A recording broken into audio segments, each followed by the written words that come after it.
ভাই আপনারই তো খুঁজতেছিলাম আমি। কি রে, কি হইছে? কিল্লাই খস্তাছস? ভাই তার তো বিয়ে হইতেছে, তাছাড়া তো আমি বাঁচবো না ভাই, আপনারটা কিছু করেন। কি কস? সত্যি কথা? ও ভাই আপনারটা কিছু করেন। তার দ্বারা গেছ, সে কি বলছে? তার দ্বারা গেছি, সে বলছে সফল হয়ে আইতাম, কিন্তু সে তো প্রেম করার আগে বলে নাই। প্রেম ভালোবাসায় জড়াইস না, এগুলা মাইয়া মানুষরা নিয়ে খেলা করে। সে প্রেম করার পরে যে এই কথা বলবো সেটা তো আর আমি আগে জানি নাই। ওই দেখ, এটা ইমন না? ও ভাই, ওই ইমন ছেলেটা তোর মতে ভালোবাসায় জড়ায়া ওর সুন্দর একটা জীবন ছিল, ওর পরিবার নিয়ে ওই খাইতো, দৈনিক কাজ করতো।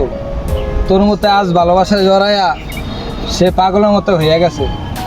তোকে বলছি প্রেম ভালোবাসায় জড়াইস না, এগুলা মাইয়ার। আর প্রেম ভালোবাসা ভাই জড়ামু না, ফ্যামিলি নিয়ে সুখ শান্তিতে খামু। আর প্রত্যেকটা ছেলেদের এরকমই হওয়া উচিত।